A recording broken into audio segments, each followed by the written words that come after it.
प्रिय छात्रों, जैसा कि हम लोग इस पाठ के पहले लेसन में देखा है कि राधा कृष्ण बाबू कुंती के साथ बैठे हैं। कुंती को यह बताने की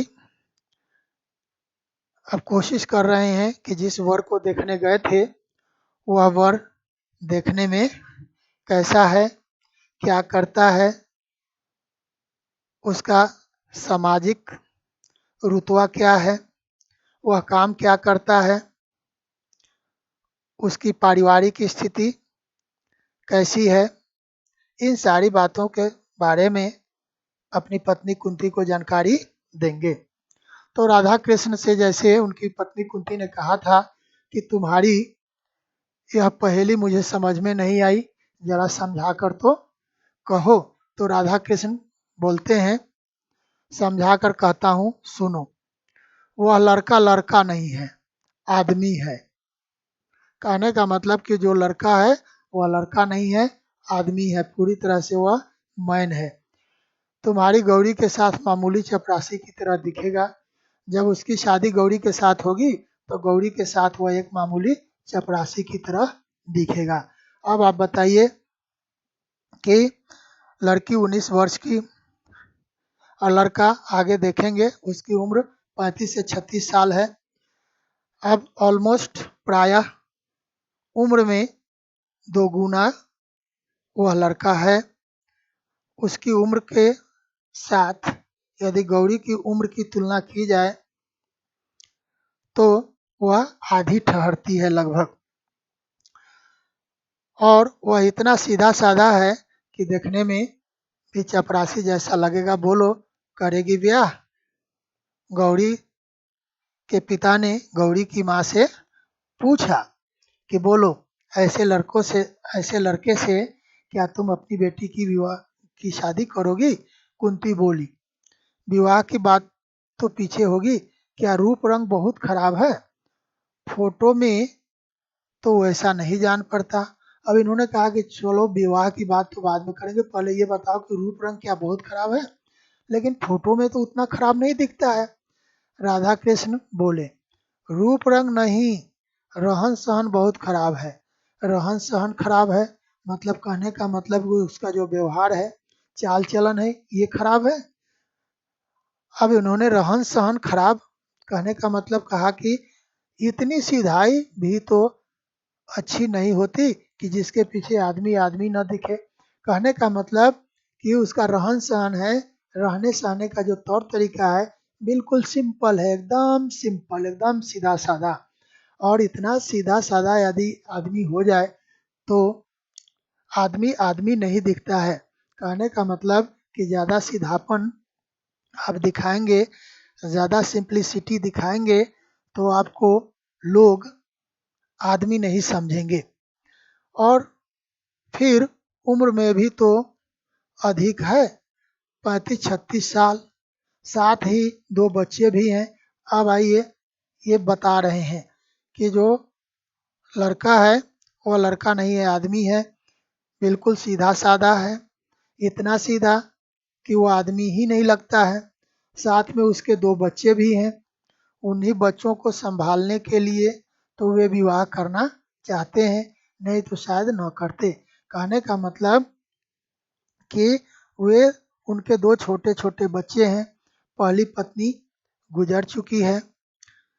अब उन दोनों बच्चों को घर में संभालने के लिए तो कोई चाहिए, जिसके कारण वे विवाह करना चाहते हैं, नहीं तो शायद वे विवाह नहीं करते। उनकी दूसरी शादी है। कहने का मतलब कि यह जो शादी करने जा रहे हैं वह दूसरी शादी है। उनकी उमंगे, उनका उत्साह सब ठंडा पड़ गया है। अब उनके अंदर में न कोई उमंग रह गया है, न कोई उत्साह रह गया है, न कोई जोश रह गया है। वे अपने बच्चों के लिए एक धाय चाहते हैं। धाय जो बच्चों की देख रेख करे, जो बच्चों का पालन पोषण करे, इंग्लिश में बोलेंगे तो गवर्नेंस बोलेंगे। पर मेरी लड़की की तो दूसरी शादी नहीं है, लेकिन मेरी गौरी की तो दूसरी शादी नहीं है, तो मैं कैसे उस लड़के से गौरी की शादी करूं। और वे साफ साफ कहते हैं कि मैं बच्चों के लिए विवाह करना चाहता हूं।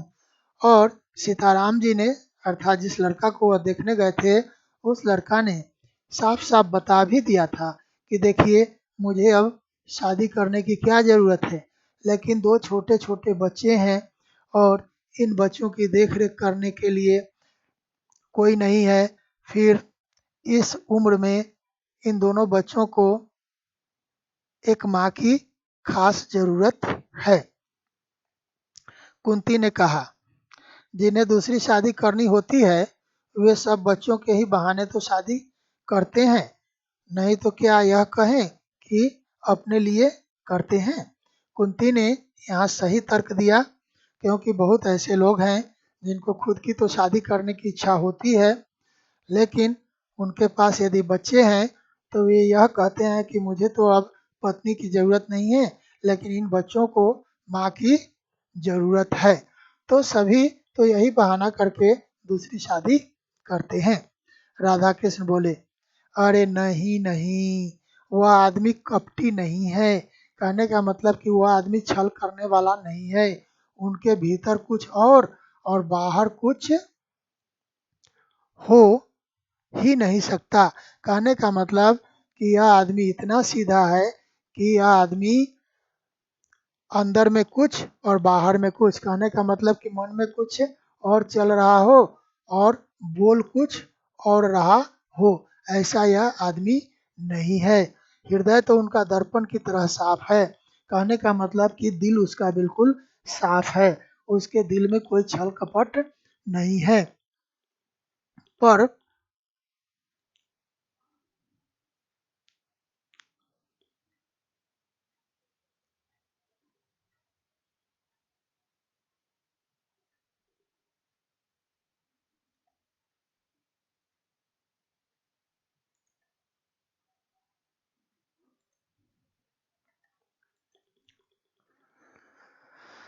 पर उनका खादी का कुर्ता, गांधी टोपी, फटे फटे चप्पल देखकर जी हिचकता है।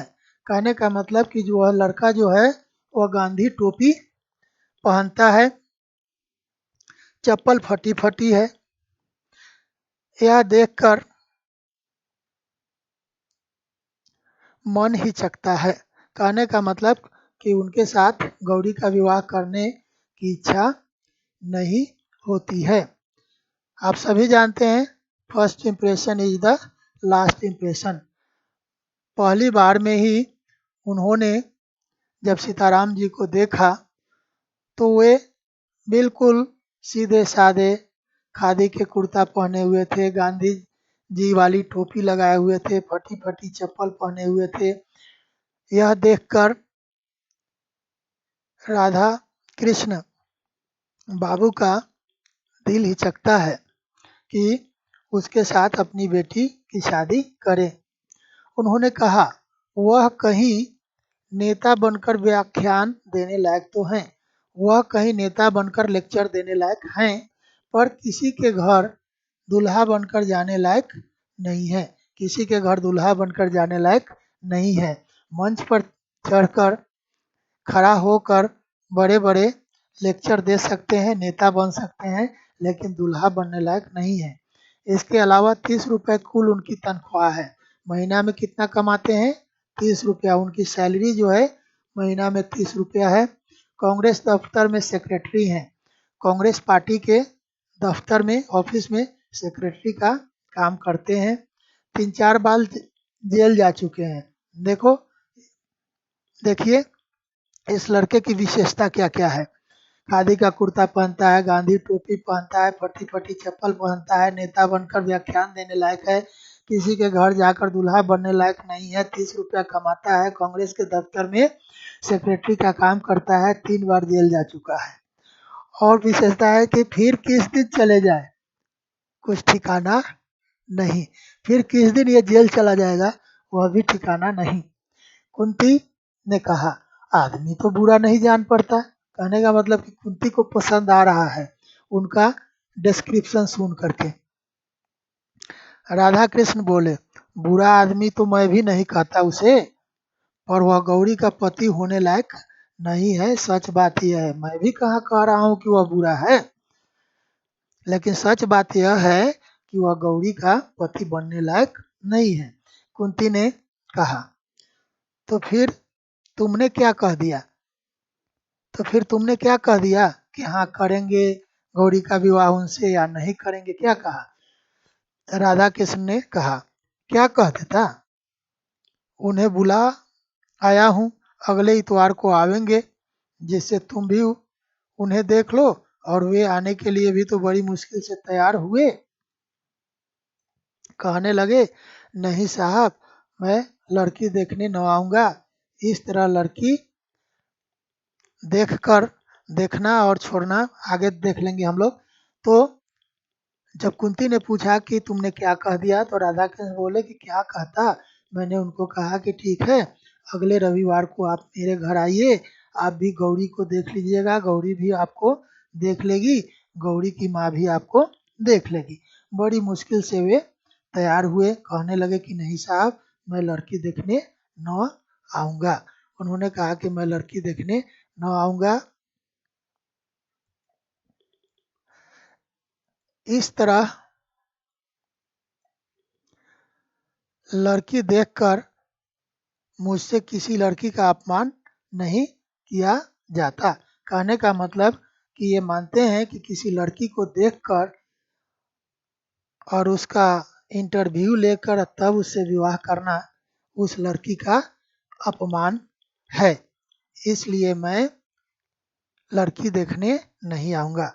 फिर जब मैंने उन्हें समझा कर कहा कि आप लड़की को देखेंगे, लड़की और उसकी माँ आपको देख लेंगी, तब कहीं बड़ी मुश्किल से राजी हुए। इन्होंने लॉजिक दिया, तर्क दिया कि ठीक है, आप लड़की देखना नहीं चाहेंगे, लेकिन कम से कम लड़की तो आपको देखना चाहेगी, लड़की की माँ तो आपको देखना चाहेगी। तब वे मुश्किल से तैयार हुए। गौरी दरवाजे की आड़ में, मतलब दरवाजे से छिपकर, आड़ में किसी चीज की आड़ में जाना, मतलब उस चीज से अपने आप को ओझल करना, छिपा लेना को बोलते हैं, किसी चीज के आड़ में जाना। तो दरवाजे के आड़ में खड़ी सब बातें सुन रही थी।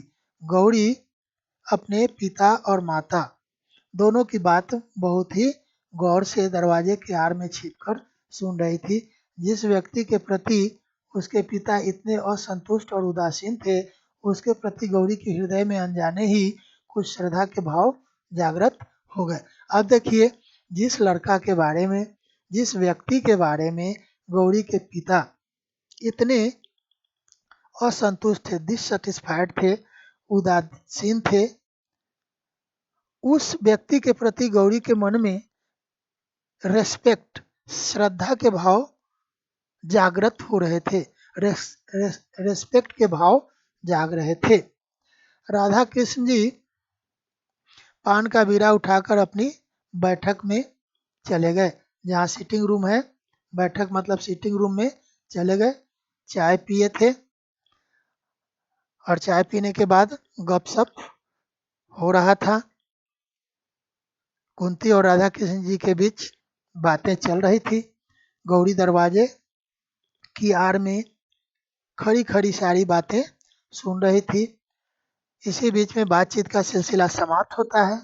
राधा कृष्ण जी पान लेकर के और बैठक में चले जाते हैं, और उसी रात फिर उन्होंने अपने कुछ मित्रों और रिश्तेदारों को गौरी के लिए योग वर तलाशने के लिए पत्र लिख दिए। और उसी दिन, उसी रात फिर बाबू राधा कृष्ण ने अपने कुछ मित्रों को और कुछ रिश्तेदारों को चिट्ठी लिखी, और उस चिट्ठी में उन्होंने इस बात का जिक्र किया कि गौरी के लिए आप लोग भी कहीं न कहीं अच्छा लड़का देखिए। अगला इतवार आया, अगला रविवार आया। आज ही सीताराम जी गौरी को देखने या अपने आप को दिखाने आएंगे। कहने का मतलब कि उन्होंने रविवार इतवार का समय दिया था, सीताराम जी आने के लिए तैयार हुए थे, तो अगला रविवार आ गया। अब आज ही सीताराम जी आएंगे और दो पर्पस है, ज़्यादा तो पर्पस है खुद को दिखाने आएंगे, लेकिन यहाँ लिखा गया है गौरी को देखने या अपने आप को दिखाने, दोनों में से कोई एक करने आएंगे।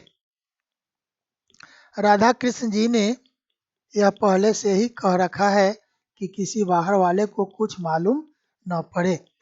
उन्होंने राधा कृष्ण जी ने अपने परिवार के लोगों को समझा कर रखा है कि गौरी को देखने जब सीताराम जी आ रहे हैं तो इस बात की जानकारी किसी अड़ोस पड़ोस में किसी भी व्यक्ति को न लगे, क्योंकि इनको पूरा विश्वास है कि यहाँ तो शादी पक्की होगी नहीं, आएंगे देख लेंगे, दिखा देंगे और फिर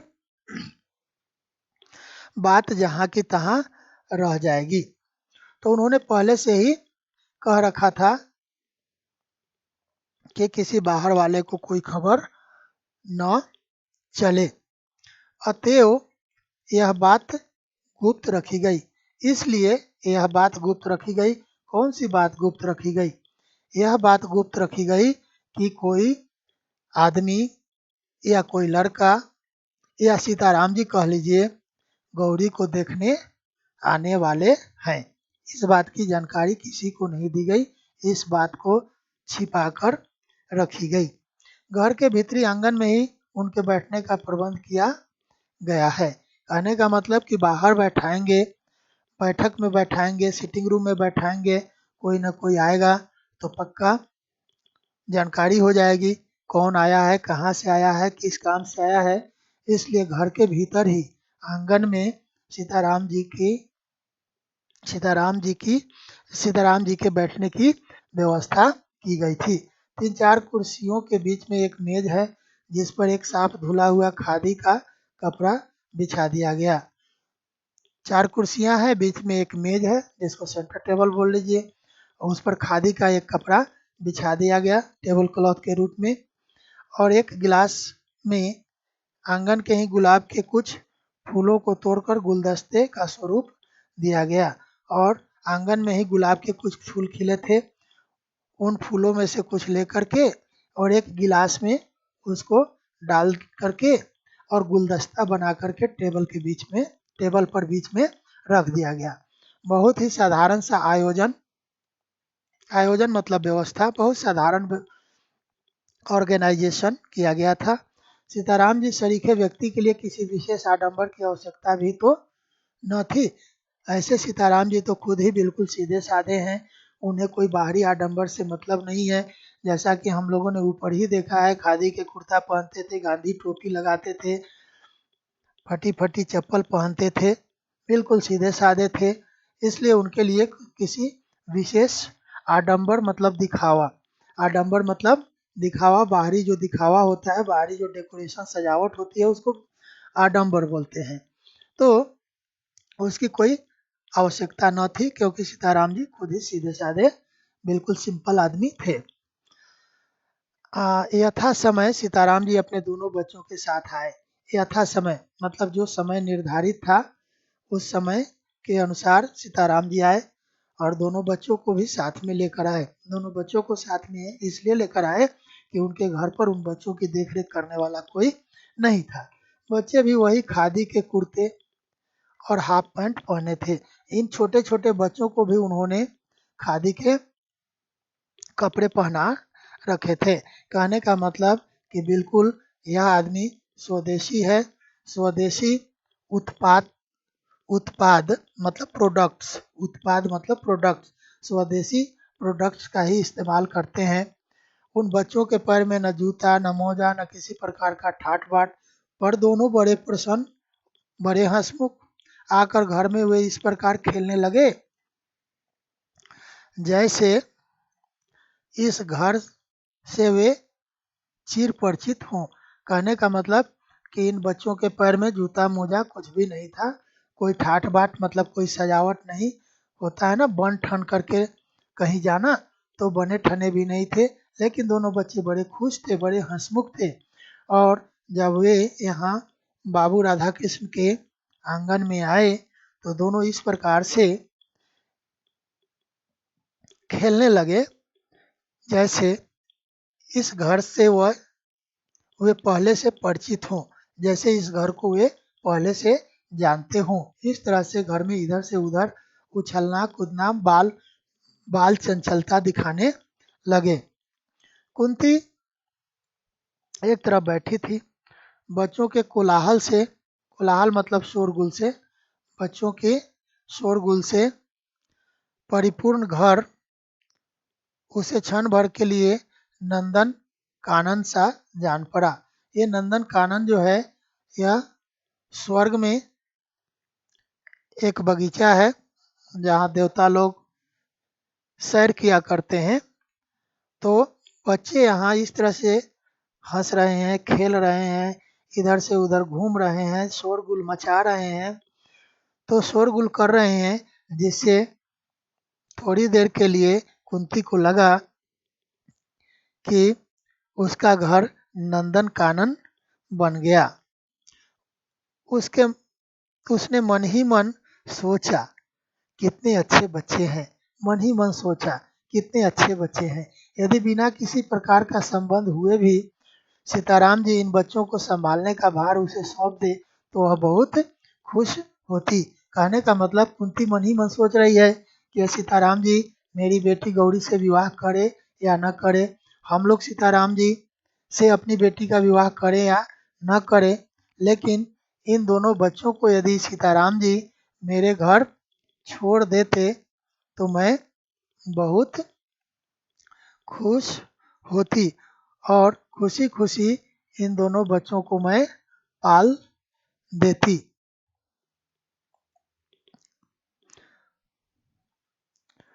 वह बच्चों के खेल में इतनी तन्मय हो गई मतलब लीन हो गई, मशगूल हो गई कि क्षण भर के लिए भूल बैठे कि सीताराम जी भी बैठे हैं और उन्हें उनसे भी कुछ बातचीत करनी है। अब बच्चों के खेल कूद को देखते देखते कुंती इतना तन्मय हो गई, लीन हो गई, उसमें मशगूल हो गई देखने में कि वह भूल भी गई कि सीताराम जी बैठे हैं और जब वे आए हैं तो उनसे भी कुछ बातचीत करनी है। इसी समय अचानक छोटे बच्चे को जैसे कुछ याद आ गया हो, वह दौड़कर पिता के पास गया।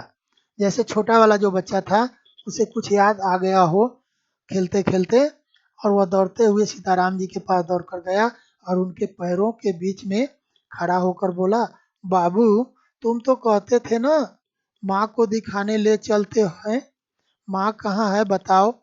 अब सीताराम जी जब अपने घर से इन बच्चों को लेकर के गौरी के घर के लिए चले थे तो बच्चों ने पूछा था कि आप कहाँ जा रहे हैं, हम लोगों को कहाँ ले जा रहे हैं। तो सीताराम जी ने कहा था कि तुम लोगों को तुम्हारी माँ दिखाने के लिए ले चल रहे हैं। तो यहाँ बच्चों को याद आ गई वह बात। अब उसमें से छोटा वाला आ करके उनसे कहता है कि आपने तो कहा था कि आप हम लोगों को माँ दिखाने के लिए ले चलते हैं, तो आपने तो माँ को दिखाया नहीं, माँ कहाँ है दिखाइए। सीताराम जी ने किंचित हंसकर कहा, हल्की मुस्कुराहट देकर सीताराम जी ने कहा, ये माँ जी बैठी हैं, इनसे कहो यही तुम्हें दिखाएंगी। तो सामने कुंती बैठी थी, कुंती की तरफ इशारा करके सीताराम जी ने कहा कि ये माँ जी बैठी हैं, इनसे कहो ना यही तुम्हारी माँ को दिखा देंगे। बालक ने मचलकर कहा, मचलकर मतलब बच्चे जो जिद करते हैं उस तरह से मचल करके उन लोगों ने कहा, तुम दिखाओ। कहने का मतलब कि बच्चों ने सीताराम जी से कहा कि नहीं आप दिखाइए। और इसी समय एक बड़ी सी सफेद बिल्ली आंगन से होती हुई भीतर को भाग गई। अब इसी समय क्या हुआ कि एक बिल्ली आंगन के इस ओर से उस तरफ गुजर रही थी, लेकिन वहाँ लोग बैठे थे। इन लोगों को देखकर वह उस आंगन को दौड़ती हुई पार की और भाग गई। अब बच्चे बिल्ली देखे। अब बच्चे क्या किए, बिल्ली को भागते देखकर सीताराम जी से माँ दिखाने की जिद छोड़कर और उस बिल्ली के पीछे दौड़ते हुए अंदर पहुंच गए, भीतर पहुंच गए और बिल्ली भी भागती हुई भीतर ही गई थी। देखिए लेखक किस तरह से सिचुएशन क्रिएट कर देता है।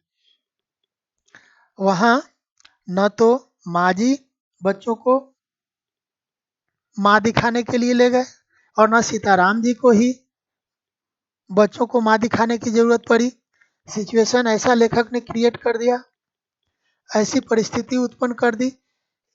बिल्ली को एक आंगन में इस पार से उस पार करा करके, दौड़ा करके कि बच्चे खुद उस बिल्ली के पीछे दौड़ते हुए चले गए और बिल्ली भी भागकर कहाँ गई, घर के भीतर जहाँ गौरी बैठी थी। बच्चे भी उसके पीछे भागते भागते गौरी के पास पहुंच गए। देखिए किस तरह से परिस्थिति उत्पन्न करके लेखक ने बच्चों को माँ से मिला दिया। गौरी पिछले बरामदे में चुपचाप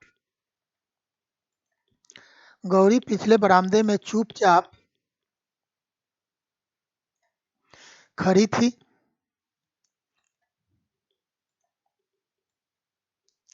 वह न जाने किस ख्याल में थी।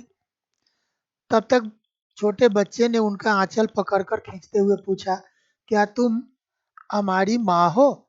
अब बच्चों ने गौरी के आंचल पकड़कर पूछा, तुम हम लोगों की माँ हो?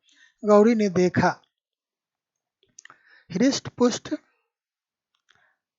सुंदर सा बालक, कितना भोला, कितना निश्चल। निश्चल मतलब जिसके हृदय में छल कपट न हो। उसने बालक को गोद में उठाकर कह दिया, क्या कह दिया? हाँ। बच्चे ने फिर उसी स्वर में पूछा, हमारे घर चलोगी ना?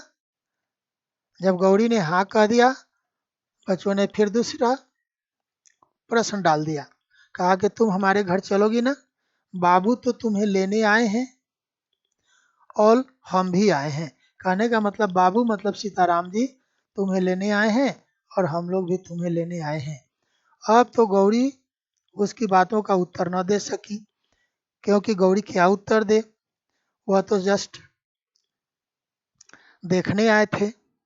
अभी तो शादी विवाह की बात भी पक्की नहीं हुई है, शादी भी नहीं हुई है और गौरी कैसे कह दे बिना शादी उनके घर जाने के लिए।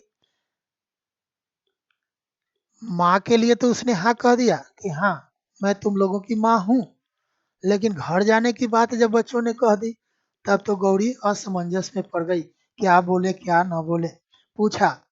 गौरी ने पूछा, मिठाई खाओगे? बच्चों को भुलाने की कोशिश की। बच्चों ने कहा हाँ खाएंगे। दोनों ने एक ही साथ एक स्वर में उत्तर दिया कि हाँ हम मिठाई खाएंगे। कुछ क्षण बाद कुंती ने अंदर आकर देखा कि छोटा बच्चा गौरी की गोद में और बड़ा उसी के पास बैठा मिठाई खा रहा है। थोड़ी देर बाद जब गौरी की माँ उधर आई तो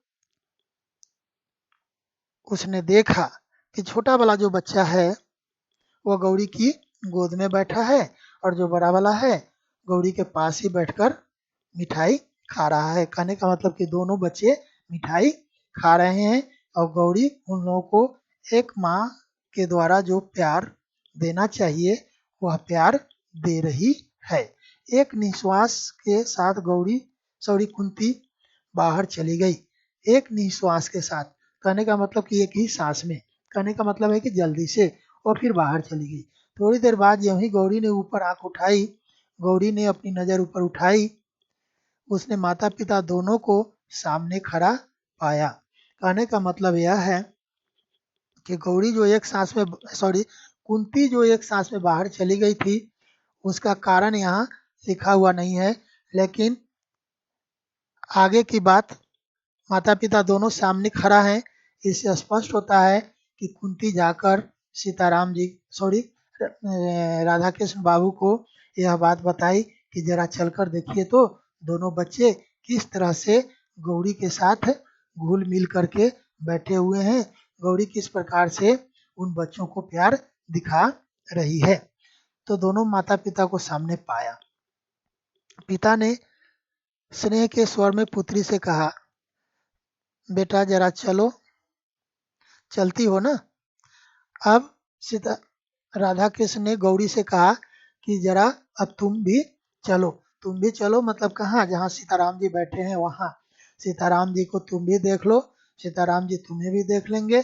तुम्हें भी कुछ बातें करनी होंगी तो कर लोगी, और उन्हें भी कुछ पूछना होगा तो तुमसे पूछ लेंगे। आगे देखेंगे। गौरी ने कोई उत्तर न दिया।